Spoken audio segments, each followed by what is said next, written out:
जब मैंने एग्ज़ाम्स दिए तो मुझे खुद से ये फ़ील हुआ कि बाकी सब सोर्सेज़ में जाने की ज़रूरत नहीं है, सिर्फ़ स्टडी आईक्यू अगर मैं फ़ॉलो करूँ, अच्छे से अगर मैं उसमें जाऊँ तो that is more than enough. And then RRB PO या आरआरबी क्लर्क मैंने लास्ट टाइम नहीं दिया था। मैंने सिर्फ़ इसी इसी टाइम फर्स्ट टाइम अटेम्प्ट किया and I went through all this and interview तक मैं पहुँच के उसको क्लियर किया, so that was a big achievement and I think सिर्फ़ और सिर्फ़ जो करंट अफ़ेयर्स में मतलब जो मैं मुझे स्कोर करने की जो कैपेबिलिटी है, वो सिर्फ़ और सिर्फ़ स्टडी आईक्यू से मुझे मिली है and that is not because I am talking to you or just to promote you, but that is what I feel about मतलब जो मैंने करंट अफेयर्स में जितना भी किया है वो that is only because of study IQ. Sir की वीडियोस में एक चीज ये होती है कि जब भी सर कोई क्वेश्चन रिपीट करवाते हैं तो उस क्वेश्चन से रिलेटेड लास्ट 1 मंथ में हमने जितनी भी चीजें पढ़ी हैं, फॉर एग्जाम्पल किसी क्वेश्चन का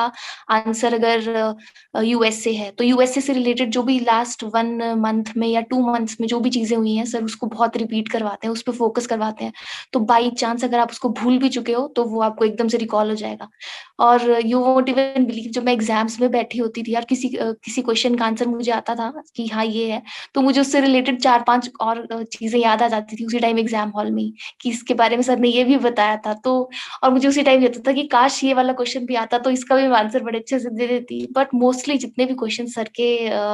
कुछ क्वेश्चंस तो मतलब ऐसे होते थे कि ऐसा लगता था कि सर के वोकैब्युलरी से उठा के और इन्होंने सिर्फ कॉपी और पेस्ट किए हैं। तो द बेस्ट पार्ट वो करंट अफेयर्स का ये था। और मैंने ये सर को मैं पर्सनली मैसेज करके भी कहा था कि sir all thanks to you, जो मैं जीके और करंट अफेयर्स को हेट करती थी, you made me love those subjects. And अब मतलब जब मेरा सिलेक्शन हो भी चुका है तब भी मैं मतलब कंटिन्यूअसली रोज़ के रोज़ अपनी उन वीडियोज़ को फॉलो करती हूँ, जितनी भी सर की रोज़ आती हैं। और जो बेस्ट स्ट्रैटेजी अगर मैं बताऊँ तो जैसे मैं रोज़ के करंट अफेयर्स तो फॉलो करती ही थी, लेकिन जब मेरे एग्ज़ाम के लास्ट 1 वीक जो बचता था, उसमें डेली 2 या 3 टाइम्स जो सर के बेस्ट ऑफ 300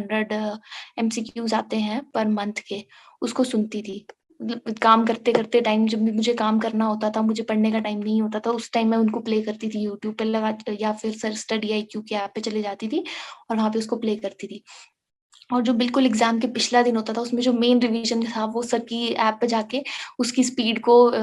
1.5 टाइम्स करके जल्दी करके सारा रिवीजन सिर्फ़ मैंने सुन के किया है। मैं लास्ट में पढ़ के नहीं करती थी, सिर्फ़ सुन के सर की आवाज़, और जब भी कोई क्वेश्चन आता था, सर की आवाज़ कान में गूंजती थी कि हाँ, इस क्वेश्चन का आंसर ये वाला है, इस क्वेश्चन का आंसर ये वाला है। और सबसे पहली चीज़ तो मैं यही कहूँगी कि अगर आपको जनरल अवेयरनेस या करंट अफेयर्स के लिए जाना है, तो अनडाउटेडली क्लोज़्ड आइज़ के साथ, अंधविश्वास के साथ बिल्कुल गौरव सर को स्टडी आईक्यू पे फ़ॉलो करो। And just if you follow my routine, जो मैंने अपना बताया है कि मैं कैसे फॉलो करती थी, कैसे करंट अफेयर्स की अपनी रूटीन बना के रखती थी,